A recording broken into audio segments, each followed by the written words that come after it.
एक जंगल में एक बरगद का बहुत बड़ा पेड़ था। उस पर कुछ कौओं के परिवार रहते थे।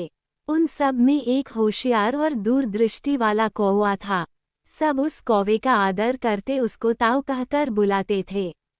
एक दिन ताऊ एक छोटी बेल को पेड़ के तने पर लिपटे हुए पाया और तभी ताऊ ने सभी दूसरे कौओं को बुलाया और कहा, देखो, इस बेल को अभी नष्ट कर दो, नहीं तो एक दिन ये बेल हम सबको मौत के मुंह में ले जाएंगी। तभी उनमें से एक नौजवान कौवे ने कहा, ताऊ, ये छोटी बेल हम सबको कैसे मौत के मुंह में ले जाएंगी। तब उस होशियार कौवे ने उनको समझाया, आज ये बेल तुम्हें छोटी सी लग रही है, पर यह धीरे धीरे बढ़कर पेड़ के सारे तनों को लपेटा मार देंगी और हमारे घोंसलों तक आ जाएगी। फिर कुछ दिनों बाद बेल का तना मोटा हो जाएगा और पेड़ से चिपक जाएगा, तब नीचे से ऊपर तक चढ़ने के लिए सीढ़ियां बन जाएंगी। कोई भी शिकारी बेल के सहारे पेड़ पर चढ़कर आसानी से हम तक पहुंच जाएगा और हम सब मारे जाएंगे। कौओं को ताऊ की यह बात समझ नहीं आए और उन सब कौओं ने इस बात को गंभीरता से नहीं लिया। इतनी दूर की सोच रखने के लिए उनमें ताऊ जैसी अकल ही कहाँ थी। कुछ दिन बीत गए और समय के साथ बेल भी अब बड़ा हो गया था। बेल अब पेड़ को लिपटकर पेड़ की सारी डालियों तक पहुंच गया था। बेल का तना अब मोटा हो गया था और सचमुच अब पेड़ पर एक सीढ़ी बन चुकी थी। तब जाकर सबको ताऊ की बात सच लगने लगी थी। अब बेल इतना बढ़ चुका था कि उसे नष्ट करना अब कौओं के बस की बात नहीं थी। एक दिन सभी कौवे खाने के लिए बाहर चले गए, तभी एक शिकारी उस पेड़ के पास आया और उसने देखा कि उस पेड़ पर बहुत सारे कौवों के घोंसले हैं और उस पेड़ पर चढ़ने के लिए एक मोटी बेल की सीढ़ी बनी हुई है।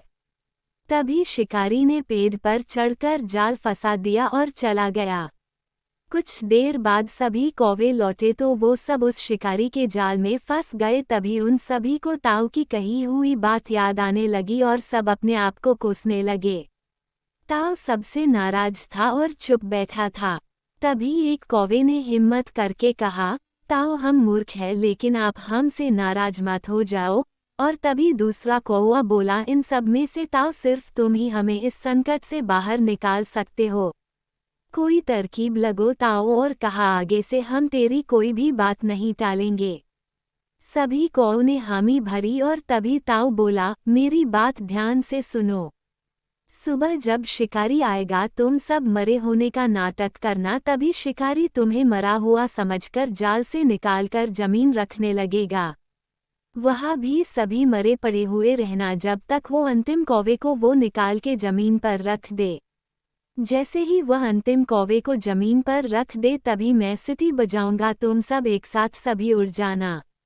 सुबह जब शिकारी आया तब कौवों ने वैसा ही कहा जैसा कि ताऊ ने कहा था और वह सभी कौवों को मरा हुआ समझकर जमीन पर रखता चला गया। जैसे उसने अंतिम कौवे को जमीन पर रख दिया तभी ताऊ ने सीटी बजाई और सभी कौवे एक साथ उड़ गए और शिकारी उन सबको अवाक होकर देखता रह गया। सीख: इस कहानी से हमें ये सीख मिलती है कि बुद्धिमानों की सलाह गंभीरता से लेनी चाहिए।